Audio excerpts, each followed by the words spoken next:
اور آپ کا یہ عظیم الشان اجتماع، اس سے اس کی تائید چاہوں گا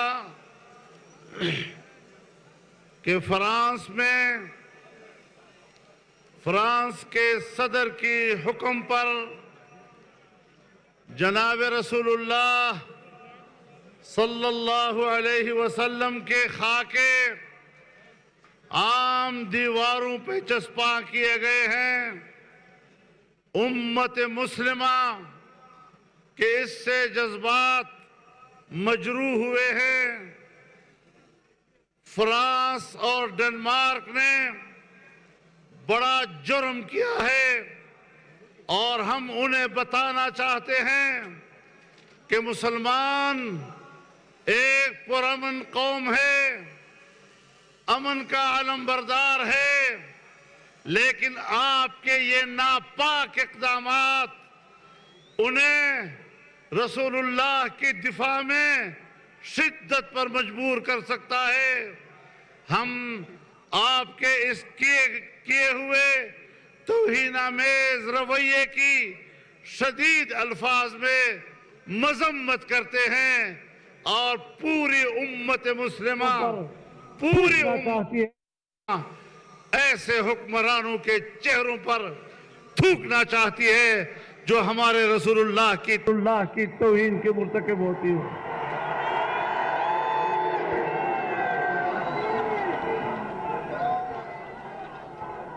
میرے خیال میں ہم سب کے ایک ہی جذبات ہیں اور ہم سب اس بات پر متفق ہیں کہ ایسے ناپاک اقدامات فوری طور پر روک دیے جائیں، جبکہ یورپ ہی کے ایک عدالت نے اسے اظہار رائے کہنے سے، اظہار رائے کی آزادی کہنے سے انکار کیا ہے اور اسے مسلمانوں کے جذبات کو مجروح کرنے کا سبب ہی نہیں کہا بلکہ اس کو جرم قرار دیا ہے۔ پھر اس قسم کے حرکات جب حکمرانوں کی سطح پر ہوں گے تو یاد رکھو پھر رد عمل بھی آئے گا۔ میرے محترم دوستو، گوجرانوالا اور کراچی کے اجتماعات کے بعد کوئٹہ کا یہ تیسرا بڑا اور فقید المثال جلسہ ہے۔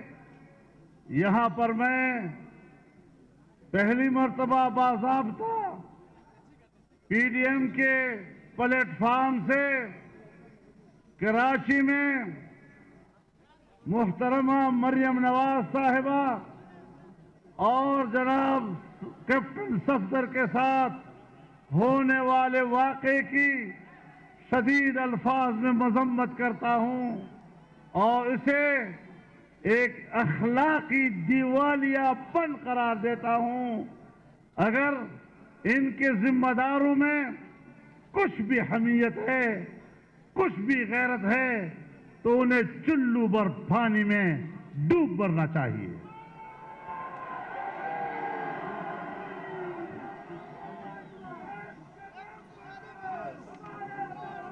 میرے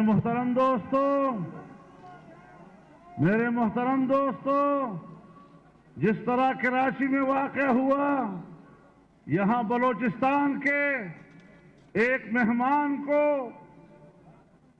ایئرپورٹ پر گرفتار کرنا یہ بلوچستان کی روایات کے خلاف ہے، مہمانداری کے خلاف ہے۔ ہم اس کی بھی مذمت کرتے ہیں۔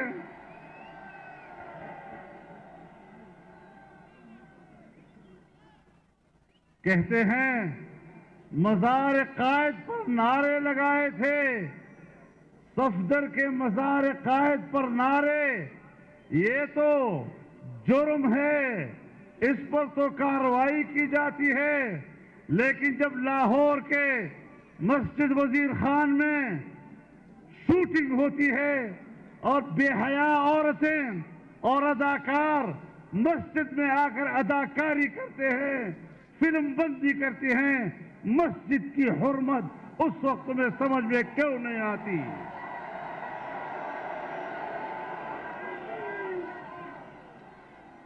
میرے محترم دوستو، وقت اگرچہ گزر چکا ہے کافی، لیکن چونکہ میاں نواز شریف صاحب نے ویڈیو لنک کے ذریعے خطاب کیا، جناب بلاول بھٹو صاحب نے ویڈیو لنک کے ذریعے خطاب کیا، میں ان دونوں خطابات کو خوش آمدید کہتا ہوں، لیکن اس کی وجہ سے مجھے اب ذرا تاریکی میں مغرب کے بعد آپ سے بات کرنی پڑ رہی ہے، لیکن انشاءاللہ اسی میں خیر ہے اور مجھے تفصیلی طور پر آپ سے بات کرنے کا موقع مل رہا ہے۔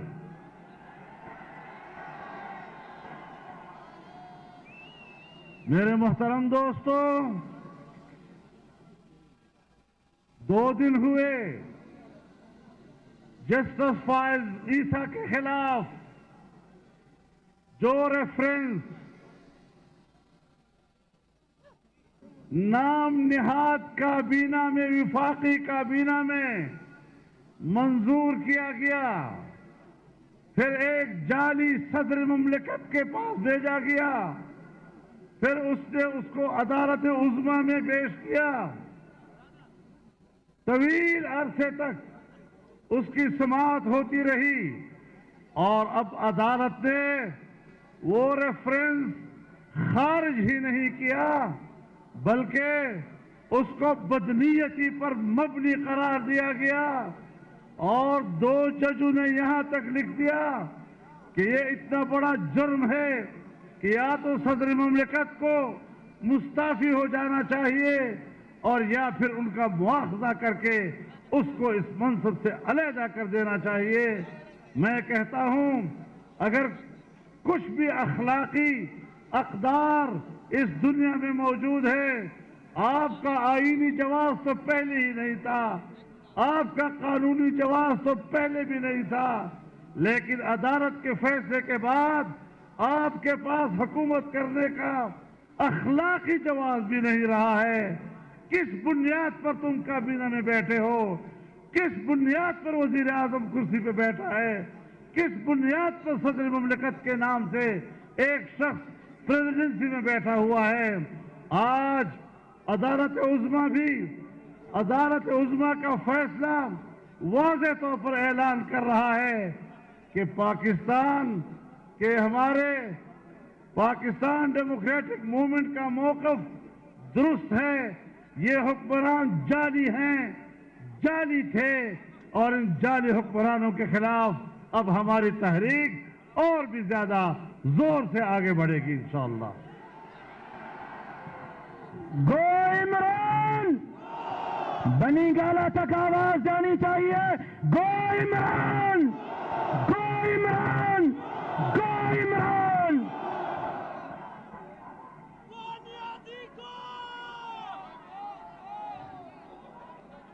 میرے محترم دوستو، میرے بھائیوں، ہم آج بلوچستان کی سرزمین پر گفتگو کر رہے ہیں۔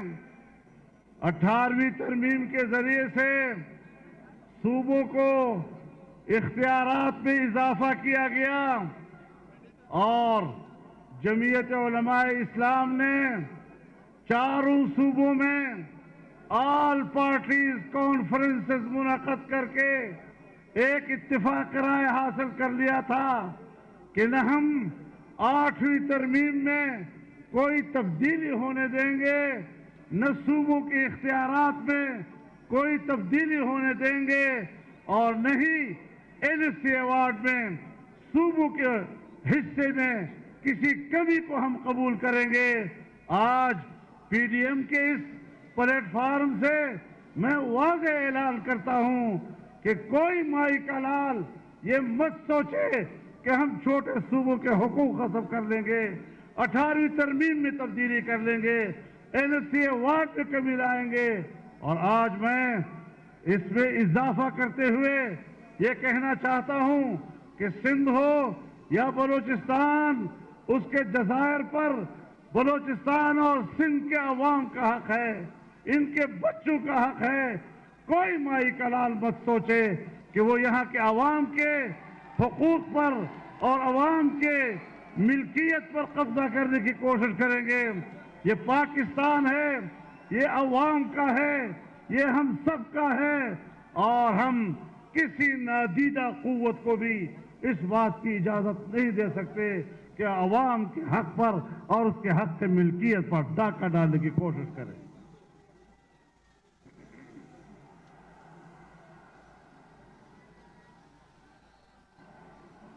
میرے محترم دوستو، ہمارے تمام اکابرین نے آپ سے باتیں کی، تفصیل سے باتیں کی، اور انہوں نے پاکستان کی تباہال معیشت کا تذکرہ کیا. میرے خیال میں یہ ایک ایسی صداقت ہے اور یہ ایک ایسی حقیقت ہے کہ جس کا انکار نہیں کیا جا سکتا. میرے محترم دوستو، جب پاکستان مسلم لیگ اور ہمارا اتحاد 5 سال مکمل کر کے آخری بجٹ دے رہا تھا تو ہم نے اپنے بجٹ میں آنے والے سال کے لیے سالانہ ترقی کا تخمینہ 5.5% رکھا تھا. لیکن انا اہلوں نے، انا لائقوں نے اگلے سال بجٹ پیش کر کے پاکستان کی سالانہ ترقی کے تخمینے کو 1.8 پہ لے آئے. کہاں 5.5% کا تخمینہ اور کہاں 1.8 پہ.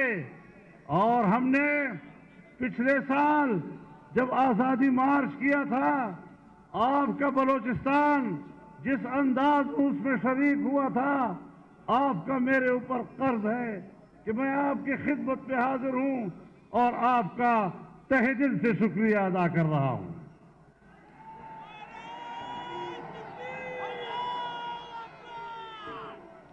ہم نے اس وقت بھی کہا تھا کہ مزید ملک ان کے حوالے مت کرو.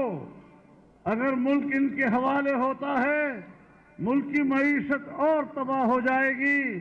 اور پھر وہی ہوا کہ اب جو انہوں نے بجٹ پیش کیا تو سالانہ ترقی کا تخمینہ 0 سے بھی نیچے چلا گیا. اب پاکستان کنگال ہے. دانشور جانتے ہیں کہ آج کی اس متمدن دنیا میں ریاستوں کی بقا کا دار و مدار دفاع پر نہیں، گو کہ دفاعی قوت ناگزیر ہے، لیکن بقا کا دار و مدار معیشت کے اوپر ہے. سوویت یونین کی مثال ہمارے سامنے ہے. دفاعی لحاظ سے وہ طاقتور تھا، لیکن معاشی لحاظ سے جب وہ دیوالیہ پن کا شکار ہوا تو سوویت یونین سے دستبردار ہوا اور واپس رشین فیڈریشن کی صورت میں اپنے سابقہ پوزیشن پر واپس چلا گیا. آج پاکستان کی معیشت تم نے تباہ و برباد کر دی ہے. آج میں آپ کو بتانا چاہتا ہوں کہ یہی ہندوستان تھا، یہی بی جے پی کی حکومت تھی، یہی واجپئی اس کا وزیر اعظم تھا. پاکستان کی معیشت بہتر تھی. ہندوستان پاکستان کے ساتھ تجارت کرنا چاہتا تھا. وہ بس میں سوار ہو کر واگا کے راستے لاہور آیا، مینار پاکستان پر کھڑے ہو کر پاکستان کی حقیقت کو تسلیم کیا. چاہتا تھا کہ میری پاکستان سے دوستی ہو، میں پاکستان سے کاروبار کروں. افغانستان آپ سے کاروبار کرنا چاہتا تھا. اس زمانے میں ایران آپ سے کاروبار کرنا چاہتا تھا. اس زمانے میں مشرق وسطی آپ سے کاروبار کرنا چاہتا تھا. لیکن آج وہی ہندوستان ہے، وہاں پر اسی بی جے پی کی حکومت ہے اور آج وہاں مودی کی حکومت ہے. لیکن مودی کا رویہ پاکستان کے ساتھ اتنا دشمنی کا ہے، اتنا معاندانہ ہے، جو صاف یہ بتا رہا ہے کہ پاکستان اب معاشی لحاظ سے کنگال ہو چکا ہے اور ہماری کمزوری کا فائدہ اٹھاتے ہوئے ہندوستان اب پاکستان کا خاتمہ کرنا چاہتا ہے. لیکن میرے محترم دوستو، ایک طرف ہندوستان کا یہ رویہ، پچھلی حکومت میں ہم نے معاشی ترقی کے نئے راستے ڈھونڈے، ہم نے چائنا کے ساتھ رابطہ کیا، اور وہ چین جس کے 70 سال ہمارے ساتھ ایسی دوستی رہی کہ جس دوستی کو ہمالیہ سے اونچی، بحر الکاہل سے گہری اور شہد سے میٹھی دوستی کہا جاتا تھا، آج وہ معاشی دوستی میں تبدیل ہوئی۔ 70 ارب ڈالر اس نے پاکستان میں صرف کیے تاکہ یہاں سڑکیں بنیں، یہاں صنعتی بستیاں قائم ہوں، صنعتی علاقے قائم ہوں، یہاں پاکستان میں بجلی کی پیداوار میں اضافہ ہو، ملک کی معیشت مستحکم ہو۔ لیکن جب ان لوگوں کے ہاتھ میں حکومت آئی، انہوں نے نیا فلسفہ دیا۔ فلسفہ کیا تھا؟ انہوں نے فلسفہ دیا کہ پاکستان اس طرح کے میگا پروجیکٹس کا متحمل نہیں، ہم سی پیک کے متحمل نہیں ہیں، ہم صنعتی بستیوں کے اور صنعتیں قائم کرنے کی پالیسی نہیں بنا سکتے، ہم بجلی کی پیداوار کی بڑے بڑے منصوبے نہیں بنا سکتے، ہمارے لیے چھوٹے چھوٹے منصوبے چاہیے، کٹے کا منصوبہ، مرغی کا منصوبہ، انڈے کا منصوبہ۔ لخ لعنت ہو تمہارے اس تصور پر کہ تم سمجھتے ہو کہ ہم ایک کامیاب معیشت دے رہے ہیں۔ نعرہ تکبیر! گو عمران! گو عمران! گو سلیکٹر! گو سلیکٹر! موبائل کی لائٹیں جلانی چاہیے، آخر تک جلائیں۔ میرے محترم دوستو، ہم نے آج چائنا جیسے دوست کو ناراض کیا ہے، ہم نے آج سعودی عرب جیسے دوست کو ناراض کیا ہے جس نے ہر مشکل وقت میں آپ کا ساتھ دیا۔ جب آپ کے خزانے میں کچھ نہیں تھا اور تم چیخ رہے تھے کہ ہمیں مدد چاہیے، تو اس نے 3 ارب ڈالر آپ کے بینک میں رکھے، لیکن تم نے ان کی بھی توہین کی۔ تم خارجہ پالیسی کہاں جانتے ہو؟ تم نے پاکستان کو تنہا کر دیا، اور آج افغانستان بھی آپ کی بات نہیں کر رہا۔ ایک زمانہ تھا جب اس بات پر بحث ہو رہی تھی کہ ایران سے ہندوستان تک پاکستان کے راستے گیس پائپ لائن جانی چاہیے، تم نے ان منصوبوں کو بھی خاک میں ملا دیا۔ جب ترکمانستان، افغانستان، پاکستان اور انڈیا کے درمیان گیس پائپ لائن کی بات ہو رہی تھی، آپ نے ان منصوبوں کو بھی خاک میں ملا دیا۔ آج نہ افغانستان کی دلچسپی ہے پاکستان میں، آج نہ ایران کی دلچسپی ہے، وہ آج انڈیا کے کیمپ میں بیٹھا ہوا ہے، اور چائنا بھی آپ سے دور ہو گیا۔ تو آپ کی خارجہ پالیسی ہے ہی نہیں، اور نہ تمہیں شعور ہے کہ خارجہ پالیسی کس چیز کو کہتے ہیں، پاکستان کا مفاد کس کو کہتے ہیں۔ ہماری خارجہ پالیسی کا محور ہمیشہ کشمیر رہا ہے۔ آج ہم بات کرتے ہیں کشمیر کی، تو میں بتانا چاہتا ہوں کہ جو کچھ کشمیر اور گلگت بلتستان کے ساتھ ہو رہا ہے، کیا عمران خان نے خود یہ فارمولہ نہیں دیا تھا کہ کشمیر کو 3 حصوں میں تقسیم کر دو؟ اور صرف یہ نہیں کہ انہوں نے کشمیر کو 3 حصوں میں تقسیم کرنے کا فارمولہ دیا تھا، انہوں نے دعا مانگی کہ اللہ کرے ہندوستان میں مودی جی کی حکومت آئے، اور پھر جب ہندوستان نے کشمیر کی خصوصی حیثیت کو ختم کیا، تو انہوں نے گھر بیٹھے بیٹھے خاموشی سے اس کو تسلیم کر لیا۔ یہ کشمیر فروش ہیں، انہوں نے کشمیر کو بیچا ہے۔ کشمیریوں کے 70 سالہ مظلومیت ان کی نظر میں کوئی حیثیت نہیں رکھتی۔ گلگت بلتستان ہمارے بھائی ہے، ہم کشمیریوں کو اپنے جسم کا حصہ سمجھتے ہیں، لیکن اس طرح کا تصور دینا کہ ہم اسے پاکستان کا 5واں صوبہ بنا دیں گے، آپ بالکل بنائیں، لیکن جو موقف ہم نے 1949 میں سلامتی کونسل میں پیش کیا تھا اور اقوام متحدہ میں ہم نے جو کشمیر کے نقشے پیش کیے تھے، ان میں ہم نے آل جموں و کشمیر کے نقشے میں گلگت بلتستان کو بھی پیش کیا ہے۔ اگر آج ایک حصے کے اوپر ہندوستان قبضہ کر لے، دوسرے کے اوپر ہم قبضہ کر لیں، آپ بتائیں کہ سلامتی کونسل کی قراردادوں اور اقوام متحدہ کے قراردادوں کے حوالے سے پاکستان کی ریاستی موقف کی کیا حیثیت رہ جائے گی؟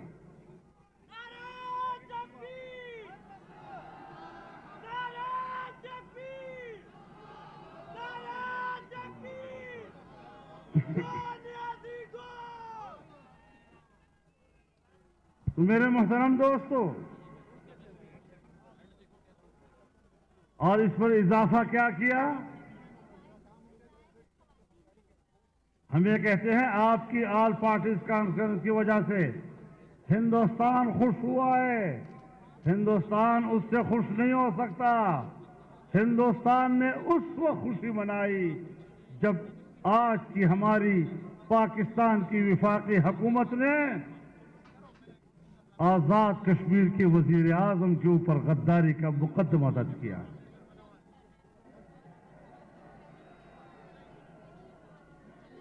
آزاد کشمیر کے وزیر اعظم پر غداری کا مقدمہ درج کرنا، یہ ہے وہ پیغام جو آپ سرحد پار کے کشمیریوں کو بھی دے رہے ہیں اور ہندوستان کو بھی دے رہے ہیں۔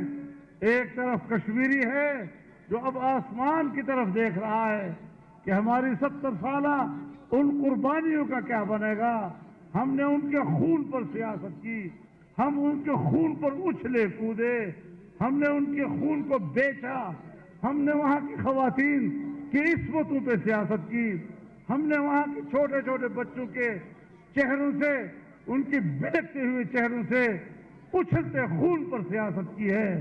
آپ مجھے بتائیں کہ اس قسم کی پالیسیوں کے بعد کشمیر کا بچہ ہمارے بارے میں کیا سوچے گا؟ میرے محترم دوستو، اس حوالے سے آپ دیکھ رہے ہیں کسی پیک کا کیا حشر ہو گیا، کس طرح ہمارا ایک عظیم الشان منصوبہ آج کٹائی میں پڑ گیا ہے۔ جو حشر پشاور میں بی آر ٹی کا ہوا ہے وہ پورے ملک میں سی پیک کا ہو گیا، اور سی پیک کا ہی نہیں ہوا، جو حشر پشاور کے بی آر سی کا ہوا ہے وہ حشر پورے پاکستان کا ہوا ہے۔ میرے محترم دوستو، بات بڑی واضح ہے، ہم پاکستان کو ایک ریاست کے طور پر تسلیم ہی نہیں کرتے، ہم بار بار اس سے وفاداری کا حلف اٹھا چکے ہیں، اور ایسے حالات میں جبکہ ملک کی معیشت تباہ ہو چکی اور وہ تباہی ریاست کے لیے اب ایک خطرے کی گھنٹی بج گئی ہے، ان حالات میں آپ کا میدان میں آنا، ہمارا میدان میں آنا، یہ پاکستان کی بقا اور اس کی حفاظت کے لیے ہو سکتا ہے، اس کے علاوہ کوئی دوسرا مقصد نہیں ہو سکتا۔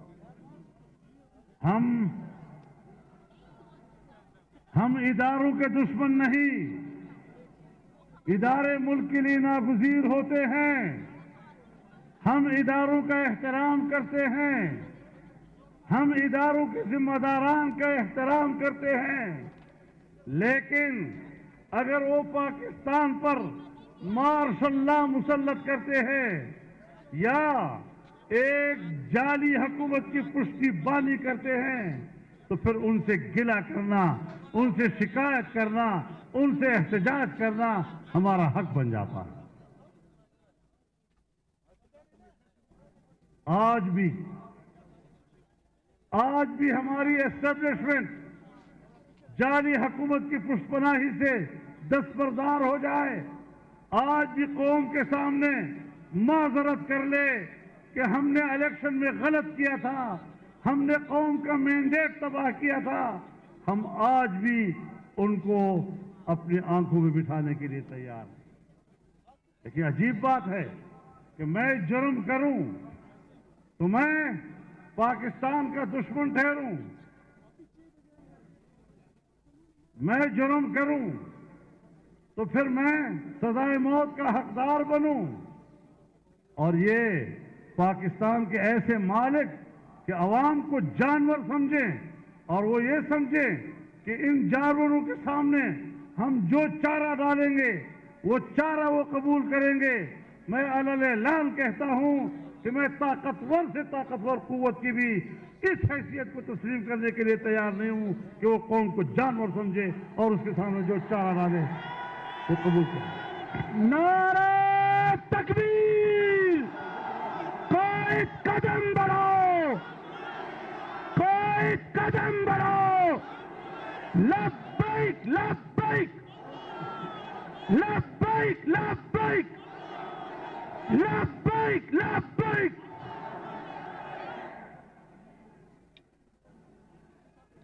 اب اگر ہمیں کہا جاتا ہے کہ ایسے حکمرانی کو تسلیم کرو، ان کی عزت کرو، پلان کے مائے پز پریکول دے ویلے مات پیزوان راوا چھوئی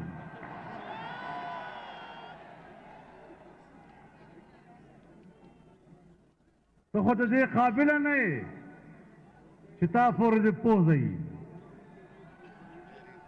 اور سلمان عزت خواڑے، سلمان احترام خواڑے اور بیوائی دا ریاست مدینہ دا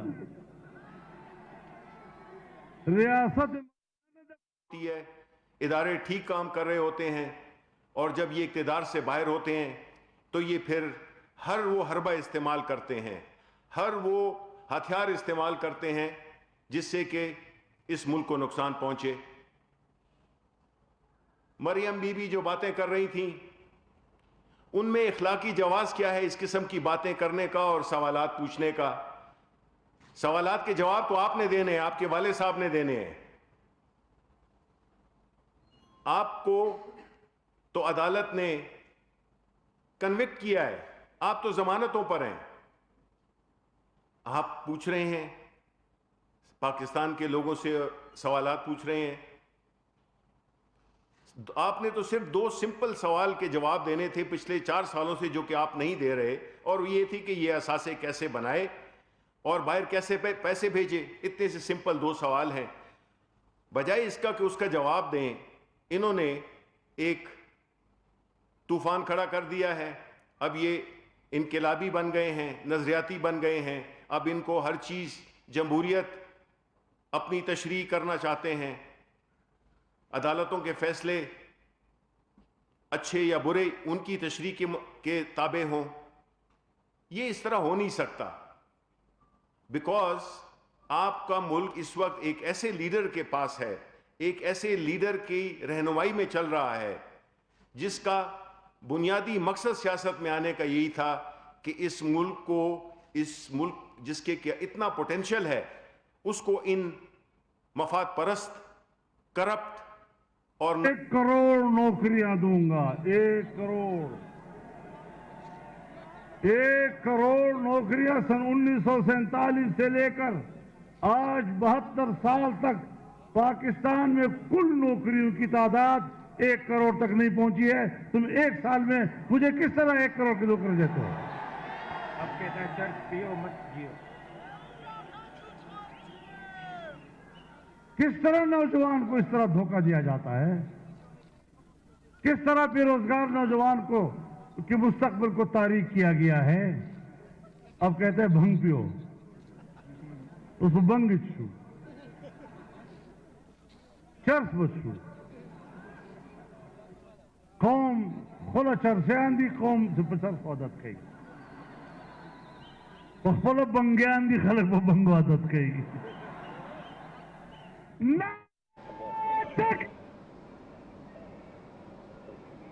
بڑا نقصان آپ ملک کو نہیں کر سکتے جب آپ ایک ملک کو اس کے بہترین ذہنوں سے محروم کریں. آپ بلاول بھٹو، یہ ایک اور ہماری سیاست میں ایک تفریح کا سامان پیدا ہوا ہے. ایک ایسا شخص جو کہ اپنے والد سے یہ نہیں پوچھتا کہ والد صاحب آپ یہ بتائیں کہ قوم پوچھتی ہے کہ میرے نانا نے روٹی کپڑا اور مکان کا نعرہ دیا تھا، تو آپ نے یہ روٹی کپڑا مکان بھی ان سے چھین لیا، اور آپ کہتے ہیں ہم نے آپ کو 18ویں ترمیم دی ہے. 18ویں ترمیم اس لیے دی ہے کہ ان کو ایک ملگیر پارٹی جو کہ پیپلز پارٹی تھی، اس کو آپ نے ایک علاقائی جماعت بنا دیا، اور آنے والے الیکشن میں یہ 1-2 ضلعوں تک محدود رہ جائیں گے. آج وہ اپنی سیاست ایسے کر رہے ہیں جیسے کہ ان کے والد صاحب جو کہ اس ملک کے صدر بھی رہے اور ان کے پاس فیڈرل حکومت بھی تھی، ان کے پاس پروونشل حکومت بھی تھی سندھ کی. یہ وہی سندھ ہے جس میں کہ ڈرامہ رچایا ملازمتوں سے نکال دیا ہے. آج بھی اسلام آباد کے ڈی چوک پر کبھی ٹیچرز آ رہے ہیں، کبھی سوشل ہیلتھ ورکرز آ رہی ہیں، کبھی کوئی طبقہ آ رہا ہے، چیخ رہا ہے، چلا رہا ہے، اپنا حق مانگ رہا ہے. تمہیں ان کی چیخو پکار وہ آسمان کو جا پہنچی، لیکن تمہارے ایوانوں میں اس کی آواز نہیں سنائی دے رہی. ریڈیو پاکستان سے ملازمین کو نکالا گیا، 2-3 دن ہوئے. پی آئی اے سے ملازمین کو نکالا گیا، لوگوں کو بے روزگار کیا گیا. اور ابھی آپ کے سامنے خواتین اور معصوم بچے کھڑے تھے جو کتبے اٹھائے ہوئے تھے، اپنے پیاروں کے لیے کہہ رہے تھے. کتنے سالوں سے یہ لاپتہ ہیں، خدا کے لیے ہمارے پیارے ہمارے حوالے کیے جائیں. لیکن یہ شقی القلب قوتیں جن کے دل سیاہ ہو چکے ہیں، جن کے دل پتھر ہو چکے ہیں، انہیں انسانی حق کی کوئی قدر نہیں ہے. میں انسانی حقوق کے عالمی اداروں سے کہنا چاہتا ہوں کہ اگر آپ باقی انسانی حقوق کے لیے کام کر رہے ہیں تو پاکستان کے اندر یہاں پر جو انسانوں کے ساتھ ہو رہا ہے اور یہاں پر جو انسانوں کے حقوق پامال ہو رہے ہیں، آئے ذرا اس کا آپ خود حساب لے لیں. میرے محترم دوستو، ہم کیا بات کریں؟ وہ امریکہ جو سمجھتا ہے کہ ہم پاکستان کے آقا ہیں. ہیلری کلنٹن نے چند روز پہلے اس کا انٹرویو منظر عام پر آیا ہے اور اس سے پوچھا گیا کہ ڈیپ اسٹیٹ کس کو کہتے ہیں.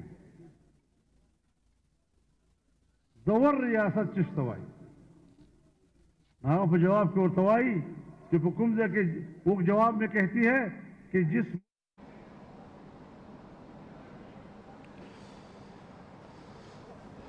وزیر اطلاعات شبلی فرات ایک طرف میڈیا سے گفتگو کر رہے ہیں، دوسری طرف مولانا فضل الرحمان پی ڈی ایم کے جلسے سے خطاب کر رہے ہیں. مولانا فضل الرحمان کا یہ کہنا تھا کہ ہمارے گجرانوالہ کے جلسے کے بعد ہمارے اوپر مقدمات بنے، لیکن یہ تحریک کسی طور پر بھی ختم نہیں ہوگی.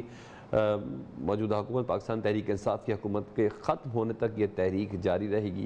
صاحب کا یہ کہنا تھا کہ افواہیں پھیلا جا رہی ہیں کہ پی ڈی ایم کی تحریک بہت عرصے تک ساتھ نہیں چل سکتی، تمام 11 سیاسی جماعتیں ایک بینر کے نیچے ہر جگہ جلسے نہیں کر سکتی، آنے والے وقت میں شاید یہ ایک دوسرے سے منحرف ہو جائے. انہوں نے کہا میں گارنٹی دیتا ہوں کہ اس طرح کی تو ہمیں ذرا اپنا چہرہ آئینے میں دیکھ لینا چاہیے. ہمیں پاکستانی قوم کی اس صورتحال ہمیں قبول نہیں ہے. ہم ان کو ایک آزاد مملکت دیکھنا چاہتے ہیں، ایک خود مختار مملکت دیکھنا چاہتے ہیں. اور ہمارے آباء و اجداد نے ہمیں اگر درس دیا ہے تو آزادی کا درس دیا ہے. اور اگر مجھے محسوس ہو جاتا ہے کہ پاکستان ایک غلام مملکت ہے تو بخدا